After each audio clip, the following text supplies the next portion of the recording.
My name is Riley Morgan, and I was 28 years old when I learned that love doesn't always end with screaming, slammed doors, or dramatic confessions. Sometimes it ends quietly, with a glowing phone screen at 2 a.m, and a decision you make in total silence. 7 years ago, I was living in Austin, Texas, sharing a modest apartment near downtown with my college boyfriend, Carter Hayes.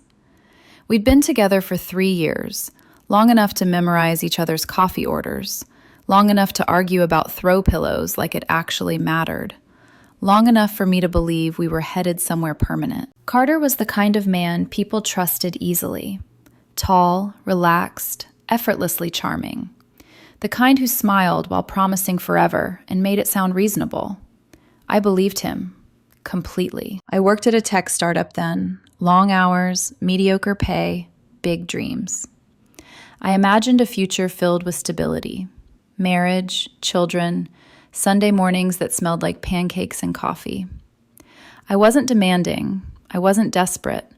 I just wanted to know if we were building the same future. So one Tuesday night, while folding laundry, I asked him, not about rings, not about dates, just, where are we going? The look on his face told me everything. It wasn't anger. It wasn't confusion. It was panic, like I'd asked him to give something up. He laughed it off, kissed my forehead, said we were young and didn't need to rush. I let it go, or at least I pretended to. Less than a month later, his phone buzzed on the nightstand at 2:03 a.m. I wouldn't have noticed, except the screen lit up the dark room. Can't wait for our weekend getaway, baby. Just like old times. My heart dropped before my brain caught up. I recognized the name immediately. Amanda. His ex-girlfriend. The one he said meant nothing. The one he dated for 6 months before me. The one he swore was ancient history. My hands shook as I unlocked his phone. I still knew the passcode, our anniversary date. That felt cruel now. The messages weren't ambiguous. They were intimate, detailed, ongoing, weeks of planning, complaints about me, mockery of my hopes. Riley's getting clingy, keeps talking about marriage. She's so needy lately. Remember when we just had fun? I didn't scream. I didn't wake him. I cried silently until morning came. And when the sun rose, I made the most important decision of my life. I wasn't going to confront him. I wasn't going to beg for honesty from someone who had already lied so easily. I was going to disappear. That weekend, Carter told me he had a business trip. We both worked desk jobs that barely justified overtime, but I nodded and smiled anyway. I kissed him goodbye and watched him drive away in his beat-up Honda, straight into another woman's arms. The moment his taillights vanished, I became someone else. I had 48 hours. I called my best friend Natasha, who lived in Denver, and told her I was coming. I didn't explain everything. She didn't ask. She just said, I'll be here. I called my boss, claimed a family emergency, negotiated remote work just long enough to quit. Then I packed my life into boxes and garbage bags. 3 years of memories. Photos, clothes, furniture we picked together. The hardest part wasn't the packing. It was walking past places that still believed in us. The coffee shop where we had our first date. The trail at Zilker Park where he once joked about proposing. The Italian restaurant where I thought, this is it. I wasn't just leaving him. I was leaving a version of myself that trusted without hesitation. By Sunday night, I was in Denver, sobbing into Natasha's homemade mac and cheese, exhausted but free. Within weeks, I had a tiny studio apartment, a new job at a growing software company, and a new phone number. I blocked Carter everywhere. If he wanted answers, he'd never get them from me. For the first time in weeks, I could breathe. And I truly believed the worst was behind me. I was wrong. 3 weeks into my new life in Denver, I started sleeping through the night again. It felt like an accomplishment worth celebrating. No more jolting awake at phantom vibrations. No more replaying conversations that never actually happened. The silence in my tiny studio apartment felt earned, like I'd clawed my way to it. I threw myself into work. The new company moved fast, and I liked that. No one knew me there. No one asked about my past. I was just Riley, the quiet developer who stayed late, delivered clean code, and never talked about her personal life. That anonymity felt like safety. Natasha helped with everything else. She dragged me out for coffee, introduced me to her friends, insisted I try new places. Slowly, I started to believe I hadn't ruined my life. I'd just redirected it. Then my period didn't come. At first, I dismissed it. Stress can do that. Trauma can do that. Moving states, quitting a job, ending a relationship without closure, any of it could throw off a cycle. A week passed, then another. That quiet voice in the back of my head, the one I'd been ignoring, started speaking louder. I bought the pregnancy tests at a Walgreens off Colfax Avenue, my hands shaking so badly I dropped my credit card twice. I remember thinking how absurd it was that the cashier smiled and wished me a good day, completely unaware that my world was hanging by a thread. Back in my apartment, I sat on the bathroom floor and stared at the box for a long time before opening it. I wasn't scared yet. I was numb. 2 pink lines appeared almost instantly. Positive. For 10 full minutes, I didn't move. I didn't cry. I didn't breathe properly. I just sat there, my back against the tub, staring at proof that my life was about to split in two.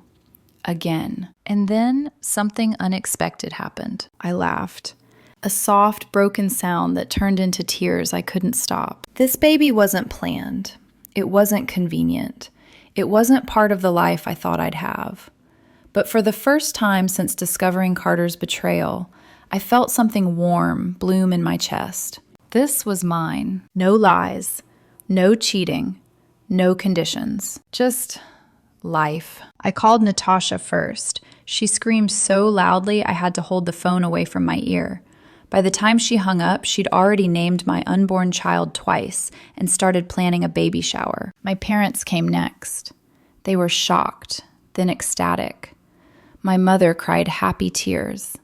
My father launched into research mode, asking about doctors and neighborhoods and whether Denver winters were safe for newborns. There was only one person I didn't call, Carter. Friends back in Austin told me he'd been looking for me, calling everyone, showing up at my old job, asking questions that didn't have answers. They asked if I wanted them to tell him. I said no. He'd made his choice. He'd chosen Amanda. He'd chosen escape over honesty. I chose something else. The pregnancy wasn't easy.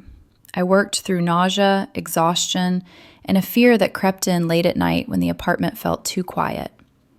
But every ultrasound reminded me why I'd stayed gone. When my son was born, everything else faded. Jackson. Jack. He had dark hair and a serious expression, like he was already judging the world he'd been dropped into. The nurse placed him on my chest, and I knew, absolutely, irrevocably, that I would never regret protecting him. Those first years were chaos and beauty tangled together. Sleepless nights, daycare drop-offs, code reviews with spit up on my shirt. But I was good at it, better than I expected. I got promoted, then promoted again. By the time Jack was 5, I'd bought a small house in the Highlands neighborhood. Nothing fancy, but it had a yard big enough for a swing set and a tree he liked to climb. That's where I met Danny. He was standing beside me at Jack's Little League game, clapping a little too enthusiastically for a child who wasn't his. He had an accountant's calm, steady eyes, and the kind of patience that made you feel safe. We started slow. Coffee, play dates, long conversations after Jack fell asleep. Danny knew Jack's father wasn't around. I told him Carter never wanted to be a parent. It wasn't a lie. It just wasn't the full truth. 7 years passed like that. 7 years of bedtime stories, scraped knees, promotions, and quiet contentment. Carter became a ghost, something that had happened to me, not something that defined me. Until 3 days ago. I was making grilled cheese sandwiches, Jack's favorite, when the doorbell rang. Jack was at his friend Tyler's house. Danny was still at work. I wasn't expecting anyone. I opened the door without thinking, and there he was, Carter. He looked different, polished, successful, like a man who'd learned how to win. His suit was expensive. His expression was unreadable. He held out a manila envelope. "Hello, Riley," he said calmly. We need to talk. My hands shook as I opened it. Legal papers. Custody. Full custody. You could fight this, he said evenly. Or you could do the right thing and let Jack have a better life. I stared at him, my heart slamming against my ribs. How did you find me? I whispered. It doesn't matter, he cut in. What matters is you kept my son from me for 7 years. I laughed, sharp and humorless. You cheated on me. And you disappeared while pregnant with my child, he snapped. That's kidnapping, Riley. The word hit like a slap. He's my son. He's our son, Carter said, and I'm taking him home. He turned and walked away, leaving me frozen in the doorway while the grilled cheese burned behind me. That night, I told Danny everything. I watched the trust drain from his face. You never gave him a chance, he said quietly. I didn't answer, because part of me knew he was right. After Danny left that night, the house felt too large. Every sound echoed. The refrigerator hum, the ticking clock above the stove. Even Jack's soft breathing from down the hall felt amplified, like the house itself was holding its breath, waiting for something to break. I didn't sleep. I sat at the kitchen table with Carter's legal papers spread out in front of me, reading the same paragraphs over and over until the words blurred. Petition for full custody, biological father, material misrepresentation. I had spent 7 years believing I was protecting my son. Now I was being told I'd committed a crime. The next morning, I called my parents. I didn't know why. Habit, maybe. Or desperation. My mother's voice was strange from the moment she answered. Tight, careful, like she was walking across thin ice. After 20 minutes of awkward reassurance and vague advice, she finally sighed. I need to tell you something, sweetheart. My stomach dropped. I reached out to Carter. The words didn't register at first. You, what? A friend of mine knows his mother, she rushed on. She mentioned he'd been promoted, vice president at some company in Austin. And I just thought, Jack deserves his father.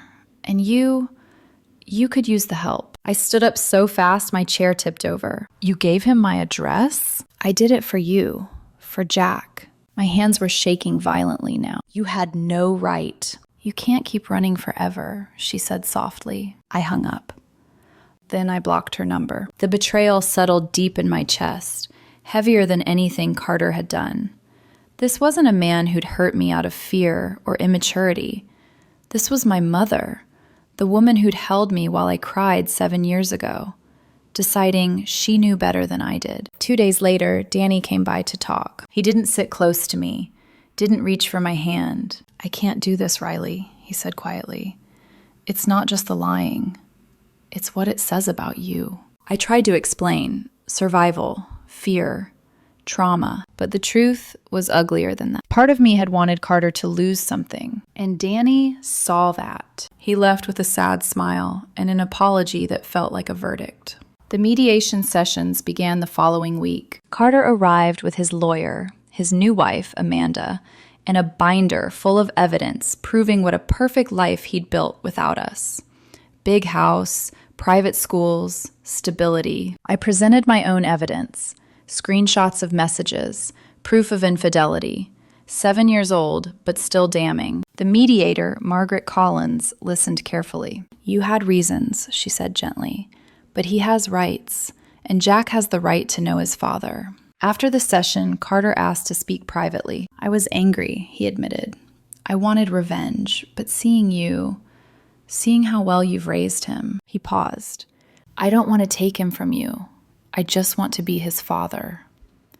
For the first time in 7 years, I believed him. The bench outside the family court building was cold, even in late spring. I sat there long after Carter finished speaking, my hands folded in my lap, staring at a crack in the concrete that looked like it had been there for decades, ignored, walked over, but impossible to erase. It felt like an accurate metaphor for everything between us. I didn't do this to punish you, I finally said. My voice sounded steadier than I felt. I did it because I didn't trust you not to hurt us. Carter nodded slowly, like he'd expected that answer. I know, he said, and I deserved that mistrust back then, but I'm not that guy anymore, Riley. I wanted to argue. I wanted to remind him of the messages, the lies, the way he'd panicked the moment I mentioned a future. But as much as it hurt, I could see the truth in his eyes. He wasn't here to disappear again. The mediation continued for weeks. Emotionally exhausting weeks filled with paperwork, uncomfortable conversations, and nights where I lay awake listening to Jack breathe, terrified that someone could take him from me because of decisions I made out of fear 7 years ago. Margaret guided us carefully, reminding us again and again that this wasn't about winning. It's about Jack, she said. Every decision needs to come back to that. Carter surprised me during those meetings. He didn't demand immediate custody. He didn't push for overnight visits. He asked questions instead about Jack's routines, his favorite foods, what scared him, what made him laugh. Amanda was quieter than I expected. She wasn't warm, but she wasn't cruel either. She watched me closely, like she was trying to understand the woman whose life had intersected with hers in such an irreversible way. We didn't speak much, but when we did, it was polite, careful, almost respectful. The arrangement we reached wasn't perfect. Supervised visits at first. Carter and Amanda would come to Denver twice a month. Short afternoons at the park, ice cream, board games, time to let Jack decide how he felt. The first meeting was the hardest thing I've ever done. Jack clutched my hand so tightly his fingers turned white as Carter knelt in front of him. "Hey, buddy," Carter said gently. I'm your dad." Jack looked up at me, confusion and curiosity colliding on his face. "You don't have to call him anything you don't want to," I said softly. "You're safe." Carter didn't rush him. He just smiled, patient, letting Jack set the pace. That was when I knew, really knew, that this was the right decision. Over the next few months, something shifted. Jack asked questions, lots of them. Why didn't I meet Dad before? Does he like dinosaurs too? Can I show him my bike? I answered honestly, without poison, without blame. And Carter showed up. Every time. On time, prepared, present. When Jack scraped his knee, Carter didn't panic or overreact. He cleaned it, kissed it, and told him scars were proof you were brave. Jack beamed. Watching them together hurt. But it also healed something I didn't know was still broken. As for me, the rest of my life felt like a controlled burn. Danny was gone. I didn't fight it. He deserved someone who hadn't built their life on a mission, no matter how justified it once felt. My mother remained blocked, not out of spite, but because I needed space to understand how someone could love you and still betray you so deeply. Maybe one day we'd talk. Maybe not. For now, silence was necessary. 6 months after the mediation began, Jack spent his first full week in Austin. The night before he left, I tucked him into bed and brushed his hair back the way I had 1,000 times before. "You okay?" I asked. He nodded enthusiastically. "Dad says we're going to the zoo, and Aunt Amanda got me a helmet for my bike." My chest tightened. "I'll miss you," I said. "I'll call you every day," he promised. And he did. On the 4th night, my phone rang just as I was finishing the dishes. "Mom!" Jack's voice burst through the speaker, breathless with excitement. "Dad taught me how to ride my bike without training wheels." I smiled. A real smile. One that didn't hurt. "That's wonderful, sweetheart," I said. "I can't wait to see you when you get home." After I hung up, I stood alone in the quiet kitchen, letting the moment settle. 7 years ago, I ran because I thought disappearance was protection. Now I understood something deeper. Protection isn't about hiding from the truth. It's about having the courage to face it and letting your child see you do it. The story isn't over. But for the first time, I'm not afraid of how it ends.